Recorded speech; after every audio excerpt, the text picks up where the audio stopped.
All right, today I not only want to give you an update on my 11th grader's curriculum, but I want to give you some books that I would really like for him to read before he's finished with high school, and just my thoughts on coming into that final senior year. Welcome to my channel, Learning with Boys. My name is Rachel. I am a homeschool mom of 4 boys. I have graduated to this school year. I have a 6th grader and an 11th grader. Today I want to talk about my high schooler, share some of the curriculum, share a couple of books that I would like to implement before he graduates, and just some of my thoughts about next year and that senioritis feeling that I know is already occurring.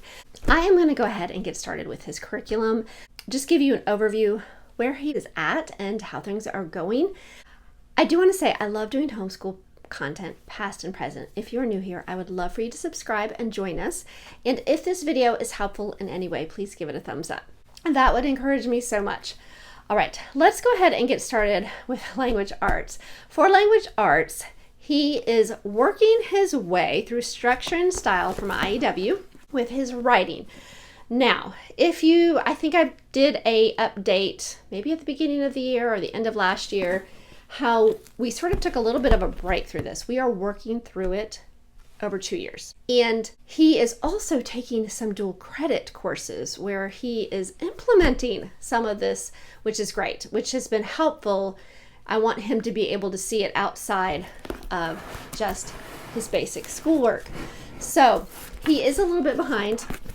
We are going to skip a couple things like the college essays, and I think it's imitation writing, where you are looking at authors, particularly like poetry, Shakespeare, and then making your writing according to their style.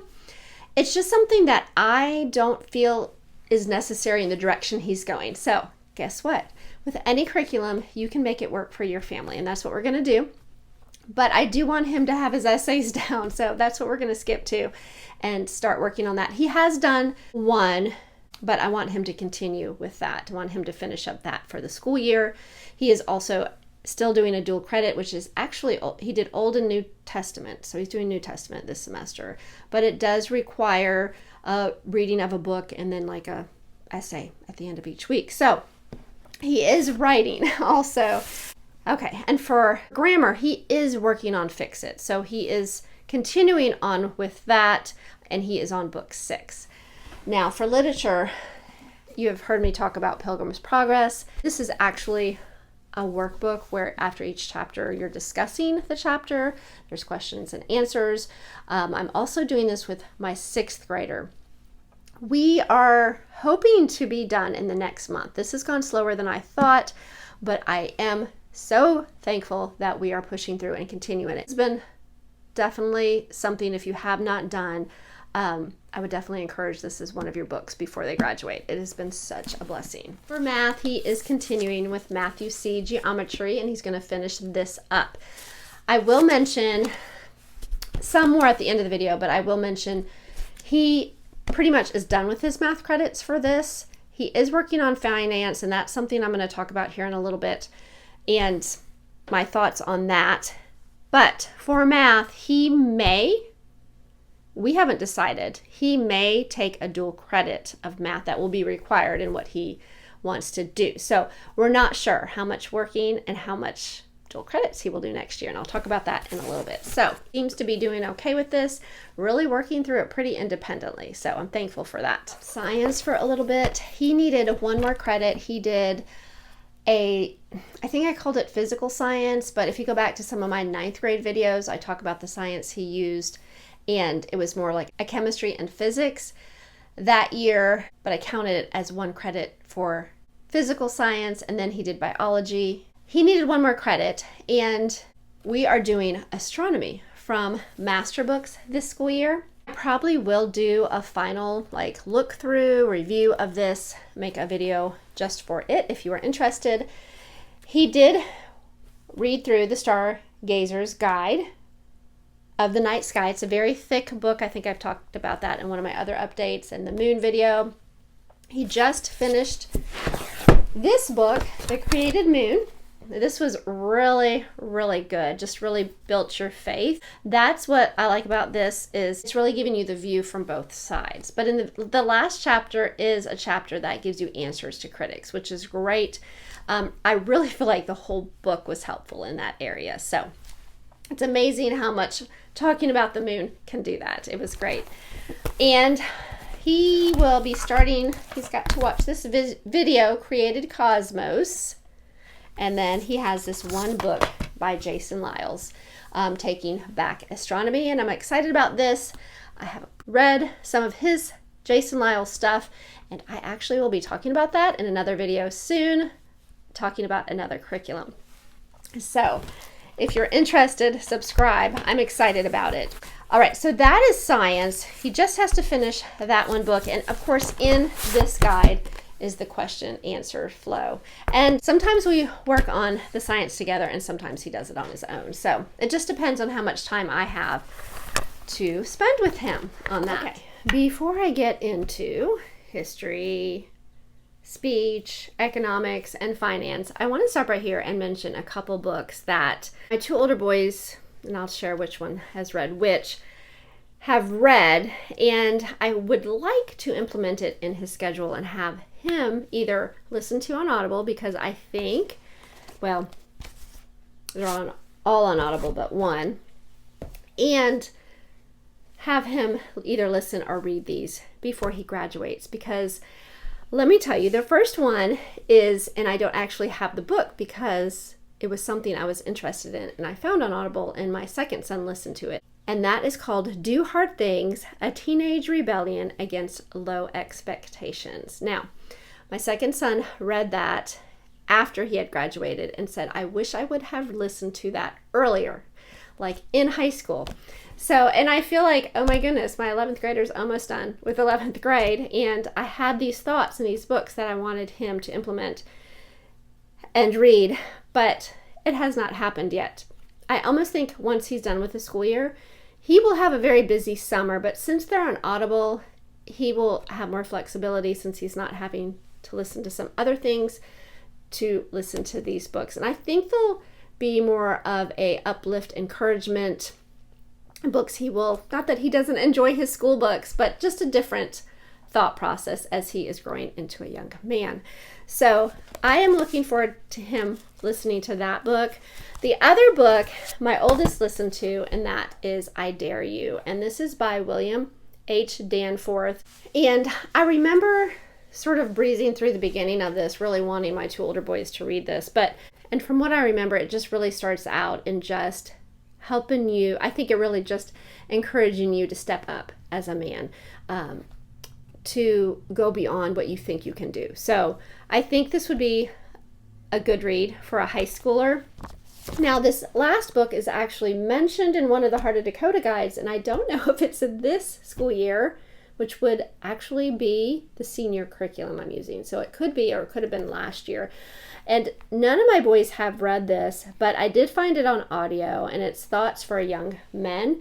And I've read such good reviews that really any person at any time could read this book, and it just really gives you some biblical insight. So I'm hoping to encourage him with this book. Now, obviously, he has a whole nother year to spread these books out. All right, I'll share the other book with you in just a minute, because it is part of this curriculum that we're using for history, and that is Heart of Dakota. I talk about this. Really, this is one of the reasons I started this channel, is because we love this curriculum so much, and I didn't want to miss sharing it as I'm finishing up my homeschool years. We are on our 16th year of homeschooling. This is our first year, and really last year was our first year using U.S. History 1, and this is U.S. History 2. We've used most of the middle school guides and world geography from them. Now, this is a full box curriculum, Charlotte Mason style Christian worldview. What I love about it is it's really independent. You just open it up and the directions for everything are right here. Now, we don't use it for all the subjects, and that's another reason we love it, is the flexibility of it. So in this, there is history, living library, economics, foreign language, finance, Bible, science, speech, literature, math, and this year it's British literature. So Now, the only things we're using from this are the history, the economics, and the finance. I'm trying to make sure I'm thinking about this. I did order a few of their living books, just a handful, and we have not done any of them. And I sort of knew that in my mind. But this one particular book, I was like, well, I just want to read it. Like, even if I just read it. But I really feel like after reading, I haven't even finished it, but I really feel like I'm going to want him to read this book. It is a gem, and I wish I knew about it sooner. And it's called Cereal Tycoon. It is about the founder of the Quaker Oats Company. And like I said, I am really not even halfway through, but so much in here about Christian family and just the dad's goals for his children, what he wanted them to have. And even, I don't want to give so much of it away, but I feel like it's mentioned at the very beginning that the dad was sick, but he had planned ahead. They were in church, he gave to the Lord faithfully, and the Lord supplied all their needs, even though the father passed away early, and the mother continued on teaching and training them. And the son has stepped into that same mindset and just talks about him getting saved at a young age and how he wants to carry on his father's legacy. But he also wants to serve the Lord in whatever the Lord has for him. So I'm excited. This is just something I did not know about. Let me know if any of you have read this book. If you've used this curriculum, you may have.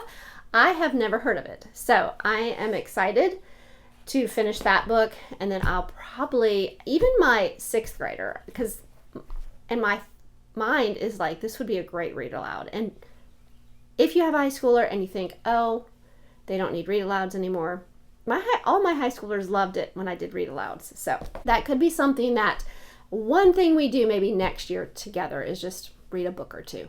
So there is a huge age gap in there, and we'll see what happens. But for the rest of his history, since this is U.S. History 2, he did one. I'll link the videos from last year below. This is U.S. History 2. He has his U.S. History credit, so this school year I'm just mainly having him read the spines. This is a Charlotte Mason style curriculum, so there's spines and living books, but because it's so much, I'm just having him read the spines. Now it starts out, I think this was used last year, also Great Letters in American History, so you're reading communications between different people in early American history. Also, there is great documents. He read book 1 last school year, and this is book 2. You're actually reading the documents that were written or spoken by great Americans. Now, he also is reading or listening through America, The Last Best Hope. Now, this is book 2. Last year, he finished, I think he actually finished book 1 this school year, like the first month or two. He was still listening to that because we have that on audio, so he would just follow along. This school year, because I'm only doing it at half a credit, and like I said, he's just reading through and listening, I found this on Audible. So he is just listening to this, whether he's going to work or just has opportunity at home, he is listening to this. I think he's actually a little ahead in this book. These are very good, definitely something a high schooler can comprehend, but it also has really good detail in it. So I suggest this, even if you're not using a curriculum, America, The Last Best Hope, book 1 and 2. So, all right. Also, this school year, there has been added another spine, and it is new to both of us. Well, this particular book, and it's The Mystery of History. We have used 1 and 3. My 6th grader is using 3, but we have used it several times in the past. But this is our first time getting to look through book 4. It has been great. I love Linda Hobar's writing and just the information in here. This is definitely upper middle school and high school book. Just the information, some of the things they talk about in there. And that is one thing I want to say that I love about Heart of Dakota. In the guides, like I said, you're getting the 1 days full of work.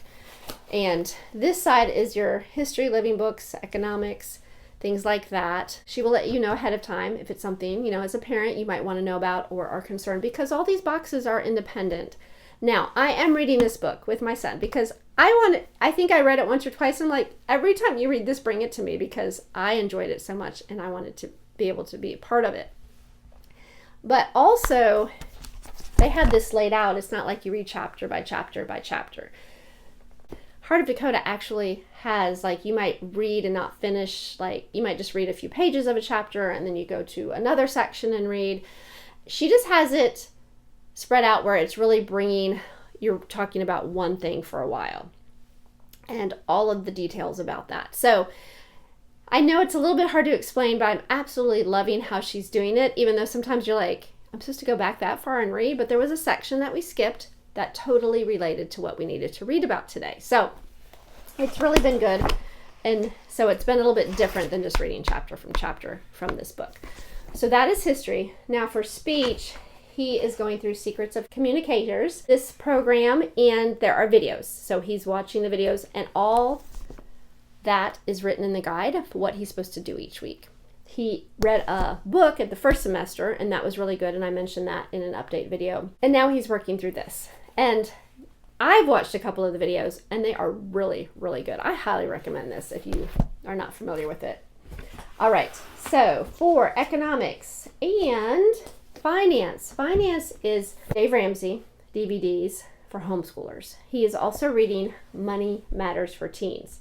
Now, this book is lasting through the whole year. Well, he may have started a little bit later, most of the school year. The Dave Ramsey videos are scheduled in the guide, but we have not even started them. I may let him watch them on his free time, maybe in the summer or something, or we may do something different. That is just an update on my thoughts. I don't have a definite decision on that. I will let you know. So, but it's not something like I mentioned in my elective video. We are a family that talk a lot about finance. He has a bank account. He's saving for a vehicle. He tithes. We talk about all that. So, but I do know brought a little more personal, but so we'll see what we decide to do. I'll let you know. All right, for economics, he is using quite a few different things. He is using Economics for Everybody, which is actually by Compass Classroom. And this is the book. They have DVDs. That is going really well. He watched a DVD the other day, and I'm like, I just love these videos. They are just so clear and biblical, and really check them out if you have not. Also, he read, or I helped him read through this book, Economics, A Free Market. Now, this is one of the books from the Blue Stocking Guides, which I highly recommend. This one is a harder read. Some of it we skipped through. It was just a hard read. If you're not comprehending it, it makes it really hard. And you could grab little bites here and there, and not all of it was that way. It just towards the end, it really got hard. And that's when we said, okay, we're done. We just went ahead and set it down. So I just wanted to let you know that if your son or daughter is into economics, they might love this. So, all right. This is also another book he's reading for economics. It's called The Myth of the Robber's Baron, The Look at the Rise of the Big Business in America. Now, this book is very interesting. I would suggest this book for a high schooler to read. Just maybe you have an economics curriculum you're using and you just want an extra book for them to read. This is great, but it is scheduled in our Heart of Dakota guide. It's just part of what he is doing this school year for economics. So this book is going really well. All right, I think that's it. He does Bible. He does that on his own, reading through the Bible. He is also taking, like I said, Old and New Testament survey. He does have his own Bible time. He also plays the piano and takes lessons for that. He also has a job. He is a very busy 11th grader. So let me talk about boys. I don't know if girls are this way because I'm just talking about my boys, but by the time they hit, I heard somebody talk about senioritis. He was talking about the seniors at our church, and I'm just like, I think my son is already experiencing that. And then I look back at my two older boys, and it was definitely 11th grade. They were feeling that senioritis, like, what else has to be done? I just want to work and be done. That's really how they feel for my boys. Now, I think boys progress differently and their thought process differently. You may have one son that may jump into something like a trade or a family business and then wants to go to school later. I have heard of that so many times. So when it happened to one of my boys, I was just like, oh, it's real. It really does happen. So, and I read a book also about between the ages and 21, there's a lot of maturing, a lot of decisions that young men are making and thinking about for their future. And sometimes they really don't finally settle until they are about 21. So I thought that was interesting. Now, every kid is going to be different. You may have one that is in the process of 11th and 12th grade and about done with their associates and very academically minded. My boys are more hands-on. So just giving you that thought of senioritis. Next year, he really just needs an English credit, which will be an online dual credit. So our decision will be, will he take the math that is required? There's also another couple other subjects he could take. Or does he want to maybe spend a little bit more time working and making money for school and just everyday life things? Plus he is at the point where he could probably start looking for a vehicle. So those are just some thoughts that we have in this 11th, coming to an end of 11th grade. So I wanted to share that with you just as our experience of homeschooling high school boys. And like I said, it's different for every family, but we really just need to be faithful mama and daddies and helping them and guiding them and praying for them, praying that God gives them wisdom and discernment, praying that God gives them godly friends, and just opportunities where the Lord will just use that to help them grow. All right. I do appreciate you all watching. I hope this video was helpful. I hope you all have a wonderful week, and we will talk to you again soon.